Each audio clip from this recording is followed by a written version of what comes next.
and no air conditioning. And that, you know, people didn't even blink at that in the 60s and 70s. They began to get worried about it in the 80s, and we began to push our season out, so we ended up retrofitting everything as air conditioned now. But your season was the traditional, and still a lot of ranches run that, you know, either October or November start and finish up at the end of April. You said end of April, early May? Yeah. What did we do the rest of the year? Well, our parents bought the least well-known, most run-down of the 4 ranches for sale, so there was a lot to do.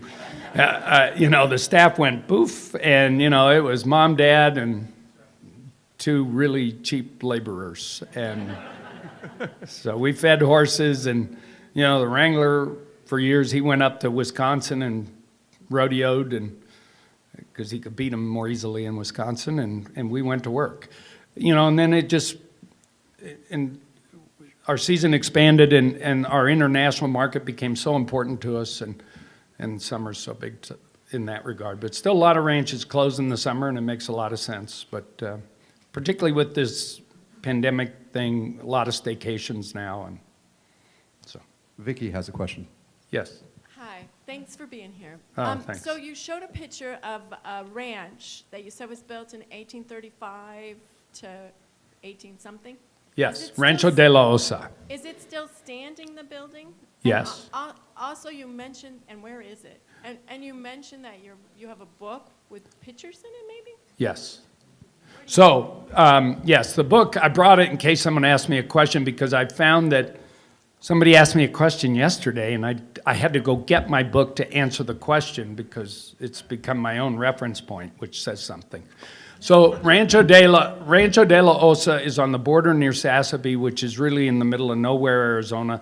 It is on the border with Mexico. You can see the wall. There was a wall that Bush built. Trump took it down and built a bigger one. And so we do have a wall there, but our ranch adjoins Mexico. All those buildings still stand. The 300-year-old building is gone from a Jesuit-built mission outpost and trading center to our cantina, which is maybe inappropriate. But the whole hacienda is there, and it's classic Sonoran architecture. No hallways, just room. And that's where people check in. That's where they eat dinner and breakfast and lunch. Rob has a It's all question there. over here. Yes. Yeah, Russell, thanks for the presentation. It was amazing. Having been to Rancho de la Osa a couple of times, and the first time in the early 90s, when the head wrangler lived in Sonora, Right. and went and opened a gate and came to work. Right. How is and do you still do, 2 questions. Do you still do the honor system at the cantina? Awesome. And number 2, how has the wall impacted your tourism down there? So Positively or negatively? So when Trump was elected and the wall became a topic, so I'm going to back up. Before that, when Bush built the wall, it was great for the ranch. That was prior to our time. It shoved the traffic to either side because it was a 14-mile wall and there was 2 ends, and it was a barbed wire fence that a 4-year-old could crawl through. So it was great for the ranch. When Trump was elected and the wall became a topic, either good or bad, regardless of your perspective, it became a real destination. Everybody wanted to go see the wall and have a picture and walk around it and you know, break the law and step into Mexico and step back, and, you know, so. Then he takes it down, builds a bigger one. They could scale it, by the way. There were measurements. The Bush wall, they could scale in under 30 seconds. There's video of it yeah. So the bigger wall's more challenging. With the new administration, traffic is so much up in general, and Sassabee's a hotbed. We're starting to see traffic again where we were not seeing any. But it has not deterred our business. Dude ranching is flourishing because people want to get outside and out of the way, uncrowded. Russ, we have time for one more question. Margaret has it. It's actually not a question, but you can probably guess I did not grow up on a dude ranch, unlike some of us here. But when I first got to Arizona in 1990, almost my first experience of the West was at the White Stallion. And so I have a lot of warmth and emotion towards that existence. I love it very much. That Thank and you. rattlesnakes, you know. I live here now. Yeah, well, Thank you for what you do. Well, my wife's English, and so's my daughter-in-law. From where? Stroud area. Cotswolds, Lower Cotswolds, Okay, lovely, lovely area. Gloucestershire.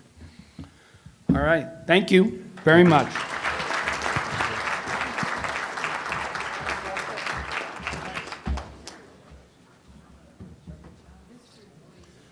So I know you're wondering what we're going to do for a book to put in our Make Way for Books library as we start to work on literacy issues with kids.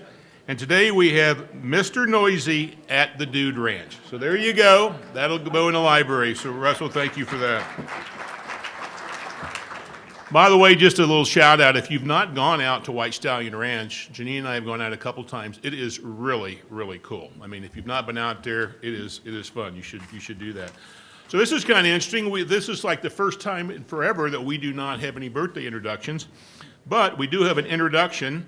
I wouldn't say new member and blue badge. What I would say is John McCaleb is well known, I think, to most of us here in the club.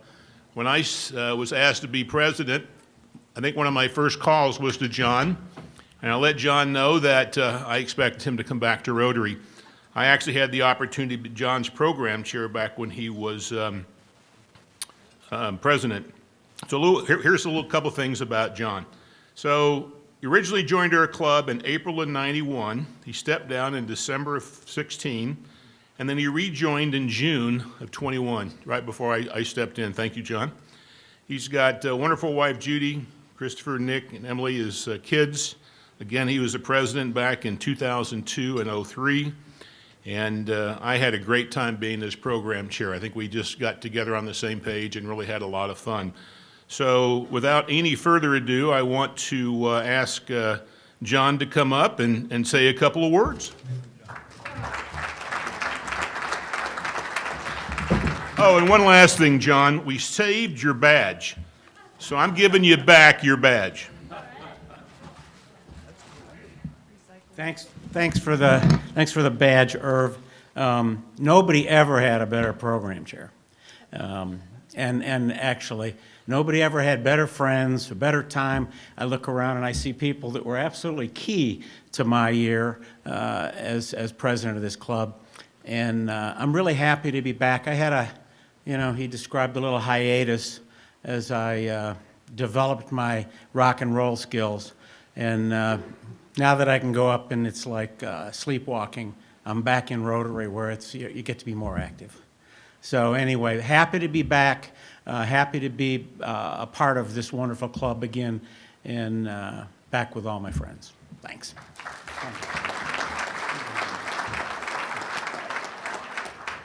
So another little story about John. So John and I got our haircut the same place as with our buddy Frank over at Gadabouts. And as I started to gray, I told Frank that I was really bothered wearing a black apron, and could I please have a white one? And then I got a lecture on why they don't use white ones, because I guess when you dye your hair, you can ruin these things. And I said, I'm not dyeing my hair. So I actually got my own white smock that I get to wear, and I am told that my friend, Mr. McCaleb, wears it as well. So that way you can't really see all the gray hair that's falling on, although I think we actually have white hair, John. I'm not really sure what that's about. So we've got a history moment, but I want to first apologize to the History Committee. Last week we got goofy with all the stuff with J-TED. The week before that, I can't recall what happened, but we just ran out of time. I want to say thank you for you guys' patience. And Bob Schaff is going to come up and do a history moment. He joined our club in April of '92. Classification Consulting, Marketing. Customers for Life Consulting is his company. He's a U of A grad. And he was our club president in 2003 and 4. And he's going to be doing a little presentation showcasing somebody he was sitting next to.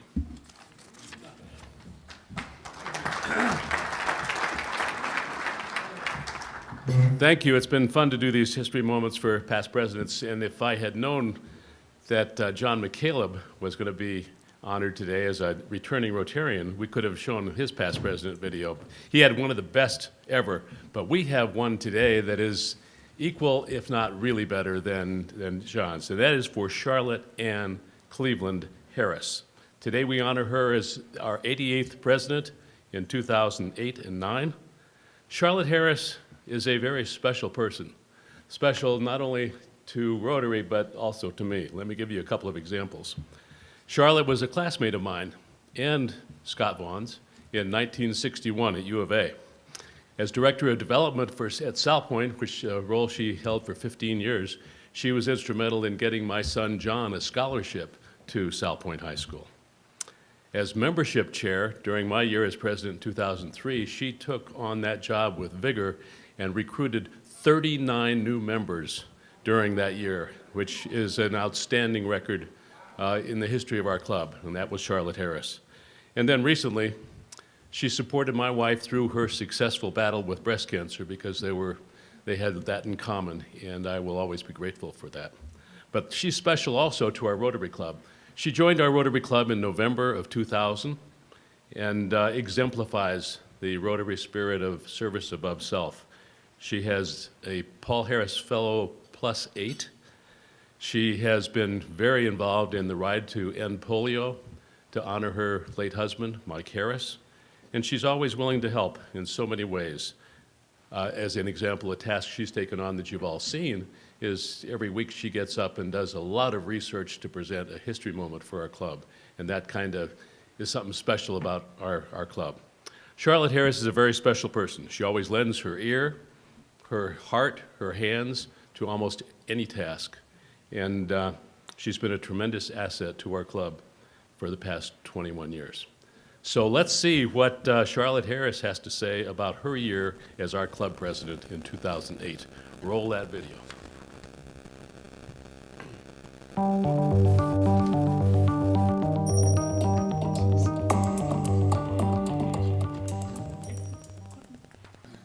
It was my privilege and honor to serve as the 88th president of the Rotary Club of Tucson. The theme that year for Rotary International was Make Dreams Real. And the logo was a picture of an adult cradling a child. And I thought, how appropriate, because I was a woman and I was actually the second woman president of the club. 10 years previous to that, Katie Dusenberry had been the president. As I started out the year, there were some goals that I set up that I felt were important. The first one was that we were such a large club, I thought it was important that we get to know each other. And everybody has a very special story and has been on a special journey, and I thought that it would be a good way for membership satisfaction as well. The second thing is we had our first car show the year before and wanted to see that to continue. It had a great start and helped the community, and we needed to move forward with that. The third thing was I wanted us to support international programs of Rotary, because that basically is a very large part of what we do. And the fourth thing was that I wanted to review and assess the procedures and documents of the Rotary Club of Tucson. And I really felt at the end of the year that we had done a pretty good job of doing that. For getting to know each other, previous to the year, Paul Harris Fellows were where people would be lined up and a pin would be handed to them and their name would be read and what pin level they had received. And I thought it would be a good way for us to have a brief bio and a quote from each of those individuals to learn more about them. And actually during my year, we did 71 Paul Harris Fellows, and so those people had an opportunity to be more exposed to the membership, to know about them. Of the most inspirational things that happened that year, it was when Richard Clark, who was retired from the New York Metropolitan Opera, would sing the Star-Spangled Banner. And standing at the podium, I could look out and see our membership, and the looks on their faces were awesome. They were proud to be an American. His voice just resonated, all the emotions that we had about being Americans, and that was very inspiring to me. I was Pat Zombush to be the treasurer, and he was incredible. He not only became the treasurer of the club, but he became the treasurer of the car show. And at the time, we were keeping our books in Clubmate, which was unsupported, and he changed it all over to QuickBooks during his year. I also chose Chuck Sawyer as the sergeant of arms, and he put together a team that made sure that the meetings would run well. He had a team that ran the audio visual, which we hadn't had before, and also someone who ran around with a microphone. I am most proud of working with and observing our members as they take on tasks and create new ideas and get jobs done. They are so passionate about helping others and making our community and our world a better place to live. And for me to observe that and to have their support as well was an incredible moving experience for me.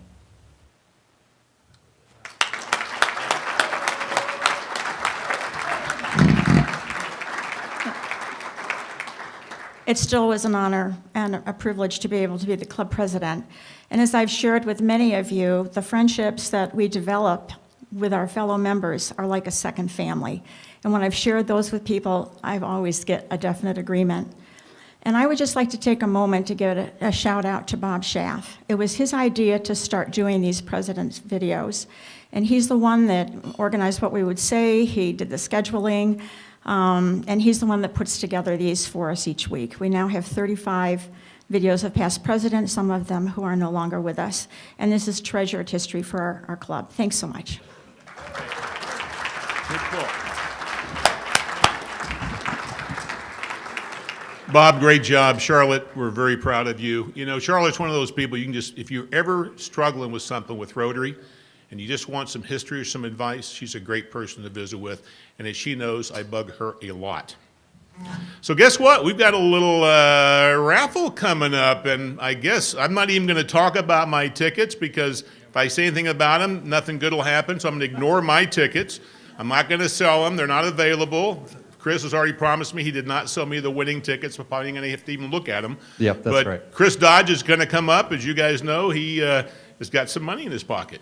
Talk to us. I got it. So I have $105 in my pocket for the winner today, but there's good signs. It's 2/2/22 today. We're $7 short of $2,900, so there's another lucky number. And we have a 1 in a 15 chance of drawing the King of Clubs. I don't know what the good luck number is in 15, but maybe there is. I don't know. So, Russell, you're gonna draw the King of Clubs today. All right, I'm willing it. There it is. This is King of Clubs. I'm gonna shuffle. Here we go. It's going in. It's in there somewhere. Just draw it, but don't tell anybody where you have it.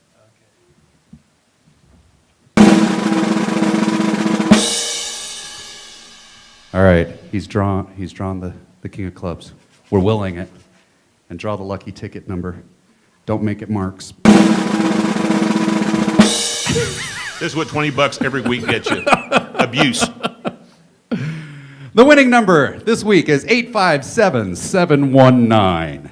857719. You've just won $105. Mark's actually checked. You might want to check. It might be you this time.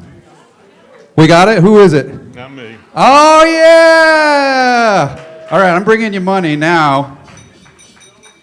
So do you know what Monty's other nickname is? What's Monty's other name? Monty, what's your other nickname? Lucky. Lucky Monty. I've nicknamed him Lucky because he always won my first time when I first joined Rotary. Any drawing there was, Lucky won it. You know what? Monty, you are remaining lucky because you're making things lucky for Mark one more week again because it's the 3 of spades. So Oh, no, that's I'm counting good. on your $20 again next week, Mark. All right, back to you. Chris, thank you. So a couple of brief, quick announcements. First off, the Fly Fishing Fund. So we're going to showcase this week somebody who might seem a little familiar to you, Chuck Sawyer and his son Bennett. And I always love if I see a father-son on a fishing trip. But you can see here's a couple of guys that are having some fun and catching fish. Chuck, thank you for sharing that with us. Really appreciate your donation to the fund. The fund is growing. Dorena, what are we up to now? About $4,500? So that'll all be money that we'll use on our Boys and Girls Club project that we'll be doing probably late March, early April. As you can tell, rodeo attire. I wore it today in honor of my pal Russell, but don't forget, we got rodeo coming up, so our next meeting, make sure you come in your rodeo regalia. Vicki Jacobs, I think you've got a little announcement on something going on next week. Here she is. Yes. Next Wednesday, we do not have a meeting, but we have a mixer at Hotel Congress. And they're opening up their Centennial Room, and it's just opened last weekend. So we'll be like the first people that ever get to be in the Centennial Room. Century, sorry. So please sign up. And the best place to park is at the Plaza Depot Garage.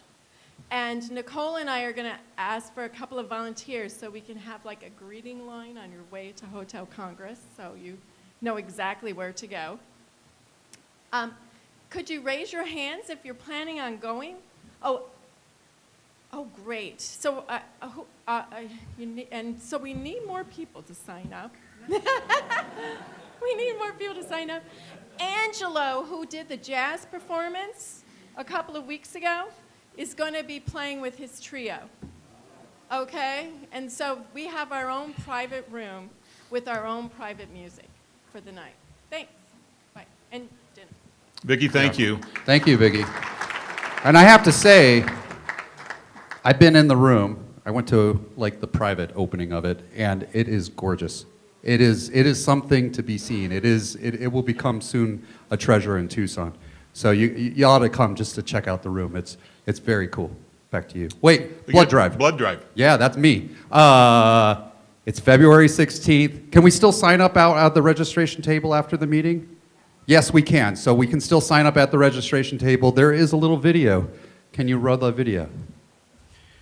Good afternoon, Rotarians. We have a national blood crisis. About 3% of the population donates blood. Are you in or are you one of the outliers? Please consider donating blood, and you can do so at our Rotary Blood Drive, which will be February 16th from 10 a.m. to 3 p.m. There are plenty of spots open. Please sign up for one of the available spots, and thank you very much. Thank you. Again, critical shortage for those of you that had that special blood type O negative, which I have. That's exceptionally short supply. So if you haven't signed up for that, please do so. And also, I was going to say on the Sensor Room, I was down there a couple of days ago walking and looking at the Sensor Room with Todd and Richard, and also trying to figure out exactly where we're going to put our time capsule there in the courtyard. So more on that when we're down there next week, but a lot of positive stuff going on. Scott, you've got a blue badge presentation. I do. Congratulations on your blood type.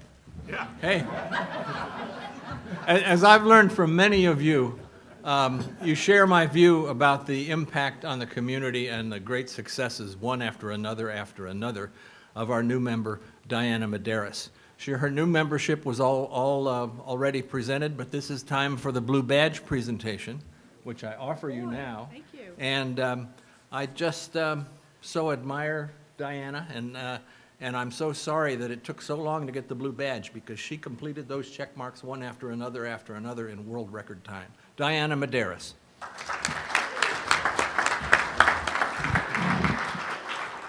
Thank you. And thank you, Scott. You were a great mentor. Where are you? Behind you.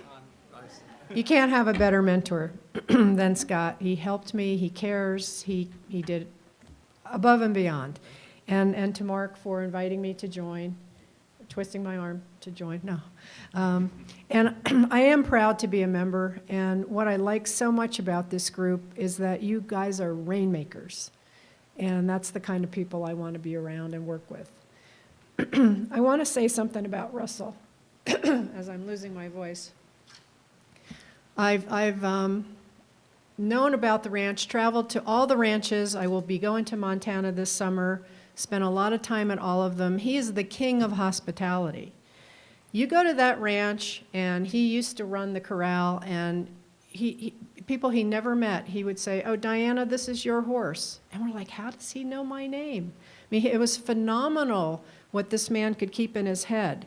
And just so you know, the level of service at White Stallion Ranch, they were ranked #1 of all resorts in Arizona or further, U.S., for hospitality. And that's not just guest ranches, that's across the board.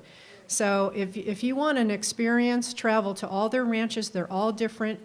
I have favorites, but you get a different experience at every one of them. And actually now they've opened it up where you can actually buy a share in the ranches. And I have done that, and then you get to stay for free. So, also, I got permission to do my Happy Jackson while I'm up here. We'll just get it done all at once. And for those of you who are here for the presentation on the Tucson Wildlife Center, the only center left in all of southern Arizona, we are coming up on our benefit. It's a fantastic dinner and evening event at La Paloma on March 6th. It's called Born to be Wild, and we have a silent auction with 150 items, and we have 12 items in our live auction, including dinner for 12 in your own home with Llanos. We've got Canyon Ranch. We've got 2 river cruises in Europe, a Madeiras original painting, and it goes on and on. So if you're interested, this event always sells out. This year it's going to be at La Paloma, so we have a couple more seats. I have invitations if you're interested in going. So thank you very much. Thanks, Bob. Oh, you can just put it right here. I'll turn it in. By the way, you also need to get a pair of boots like Dinah has. You should check out these boots. So I want to just mention really quickly, Dave Gallagher asked me to touch on this. There's still opportunities to sign up for the beer sales during the Tucson Rodeo. If you're interested in that, there's a link, and we'll put it in the bulletin again. But if you can do that, that'd be great. Bruce Jacobs, I guess you've got a Happy Jackson. You make me nervous with that. He does. And I'm turning on the timer, Mark. Okay, because good. I know how it goes. So as many of you know, I retired actually almost a year ago. I had managed First American Title and Title Security here in Tucson. So my wife also had worked for the company. I was there 30 years. She was there 27. Well, the body wasn't cold, and about 60 days later, his Long Core Services, which is the Long companies, had hired her away. Their core services is title insurance, mortgage, and insurance. And so they issued a letter to First American / Title Security in July that they were buying out their ownership interest in Long Title. And on September 6th, they opened up escrow services, which my wife was actually responsible for building that entire department and recruiting the people over there. They've rebranded it as Agave Title Agency, and last week she was promoted and named president of Agave Title. So as I told Mark and some of the others in this room when I retired, my goal in life was always to be a kept man, and I've finally achieved my goal. So.